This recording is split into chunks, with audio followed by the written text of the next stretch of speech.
ఒక స్పెషల్‌గా ప్రత్యేక నిధిని ఒకటి ఏర్పాటు చేస్తుందట రాష్ట్ర ప్రభుత్వం. దాంట్లో నార్వే ఫండ్ తరహాలో ఉంటుందట. ఈ నార్వే ఫండ్ ఏంటంటే అక్కడ పొగాకు, ఆయుధ రంగాల్లో ఎట్టి పరిస్థితుల్లో పెట్టుబడిని అంగీకరించరు. ఫండ్ నిర్వహణలో ఆదర్శంగా ఉంటారట. పశ్చిమ దేశాలైనటువంటి దుబాయి, సౌదీ, కువైట్‌లో ఆయిల్ నుండి వచ్చే ఆదాయాన్ని ఇతర రంగాల పెట్టుబడులకు వినియోగిస్తుంటారట. రాష్ట్ర ప్రభుత్వం ఇప్పుడు ప్రత్యేకంగా ఏపీ వెల్త్ ఫండ్ అని ఏర్పాటు చేస్తుంటే దాంట్లో రాష్ట్ర ప్రభుత్వం 100 కోట్లు పెడుతుంటే మిగతా జనాలందరూ కూడా అందులో పెట్టుబడి పెడితే ఏ వ్యాపారాల్లో బాగా లాభాలు వస్తాయో చూసి అందులో పెట్టుబడి పెడుతుందంట. ఇదేదో గోల్మాల్ వ్యవహారం లాగా ఉంది. ప్రభుత్వం పెట్టుబడులు పెట్టి డబ్బులు ఎక్కడి నుంచి రిటర్న్స్ ఇస్తుంది? ఇప్పుడు అట్లాంటి పథకాలకు బోల్డ్ అని ఉన్నాయి. మ్యూచువల్ ఫండ్స్ అన్నీ అవే కదా.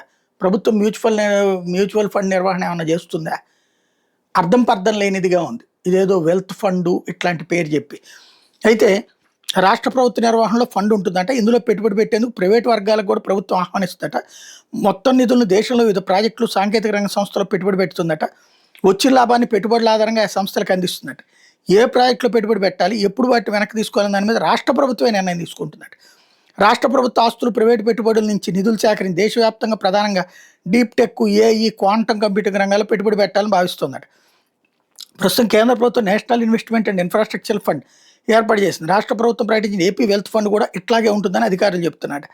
కేరళ ప్రభుత్వం కేఐఐఎఫ్బి ఇన్ఫ్రా ఫండ్ బాండ్లు జారీ చేసి కేవలం మౌలిక సదుపాయాల కోసం మాత్రం ఆ మొత్తాన్ని వినియోగిస్తుంది. ఇక్కడ వ్యాపారాలు ఈ పనులు చేయడానికి బోల్డ్ అని ఉంది. ముందు మనం చేయాల్సినటువంటిది ఏంటి అంటే మన దగ్గర ఉన్నటువంటి సొమ్ముని ఎవడికో దోచిపెట్టడం కాకుండా, ఇప్పుడు ఫర్ ఎగ్జాంపుల్ రహేజ్ ఎవడికి భూములు ఇస్తున్నాం, ఆ భూములు ఏదో మనమే ప్రభుత్వం తరపున పోనీ ఆ పని చేయండి, ఒక ఫండ్ పెట్టేసేసి మీరు చెప్పి ఆ వెల్త్ ఫండ్ ఏదో రాష్ట్రంలో బిల్డింగులు కట్టి అద్దెలకు ఇస్తామయ్యా, అద్దెల మీద వచ్చే డబ్బులు మీకు నెల నెల పంచుతామయ్యా అని చెప్పండి.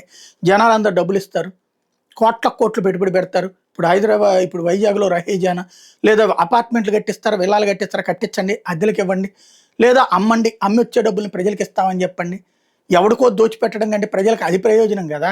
అట్ట కాకుండా మేము వ్యాపారం చేస్తాం, మాకు ఇష్టం వచ్చిన దాంట్లో మేము పెట్టుబడి పెడతాం, మీరు అందరూ తీసుకొచ్చి దాంట్లో పెట్టుబడి పెట్టండి అంటే సిల్లీగా ఉంటుంది. ఇదేదో అర్థం పర్థం లేని మరి ఏ అధికారులు చెప్తే తయారు చేస్తున్నారో తెలియదు.